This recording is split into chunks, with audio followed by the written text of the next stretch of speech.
നമസ്കാരം, ഷബീഖ് വെള്ളാറയാണ്. സലാലയിൽ പോയി ആദ്യത്തെ ദിവസത്തെ ഡീറ്റെയിൽസ് മൊത്തത്തും കൂടെ ഉൾക്കൊള്ളിച്ചൊരു വീഡിയോ ആണിത്. തുടക്കത്തിൽ നമ്മൾ സ്റ്റാർട്ട് ചെയ്ത വാദി ദർബാത്ത് റൂട്ടിൽ പോയി ജബൽ സംഹാനിൽ എത്തി. അവിടുന്ന് പിന്നീട് ഐൻ ഹാഷിർ എന്ന് പറഞ്ഞാൽ നമുക്ക് കുളിക്കാനൊക്കെ സൗകര്യമുള്ളൊരു സ്ഥലമുണ്ട്. അതിനുശേഷം ഗ്രാവിറ്റി പോയിൻറ്റ്, അതാണ് ഇപ്പോൾ നിങ്ങൾ കണ്ടുകൊണ്ടിരിക്കുന്നത്.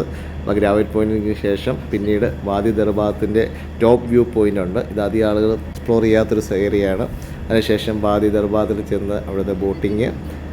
അപ്പോൾ അതിനുശേഷം അവിടുത്തെ ആ ഏരിയയിൽ കുറച്ച് നേരം നമുക്ക് സ്പെൻഡ് ചെയ്യാനുണ്ട്, കുറേ നേരം സ്പെൻഡ് ചെയ്യാനുണ്ട്. പക്ഷേ നമ്മൾ മാക്സിമം സ്ഥലങ്ങൾ പോകുന്നുണ്ട്. അവിടുന്ന് പിന്നീട് പോയത് ഐനത്തൂം ഏരിയയിലാണ്. ഐനത്തൂം ഉള്ളൊരു വാട്ടർഫാളാണ്. പക്ഷേ അവിടെ ഇത്തവണ വെള്ളമില്ലാത്തതിനാൽ ഞങ്ങൾ അവിടെ ഇറങ്ങിയില്ല. അവിടെ നിന്ന് പിന്നെ ഐൻ തബ്രൂക്കിലേക്കാണ് പോയത്. ഇതാണ് ഐൻ തബ്രൂക്ക്.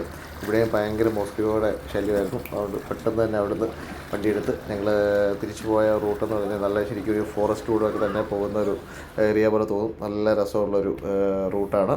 അപ്പം അതിനുശേഷം നല്ല പച്ചപ്പരവതാനി വിരിച്ച് പോലെ ഇരിക്കുന്ന ഒരു മൗണ്ടൻ ഏരിയയിലെത്തി ഒരു ചായ കുടിച്ച് റീഫ്രഷായി. അങ്ങനെ ഇന്നത്തെ ഞങ്ങളുടെ യാത്ര അവസാനിച്ചു. ഈ നേരെ സിറ്റിയിലേക്ക്. Take care.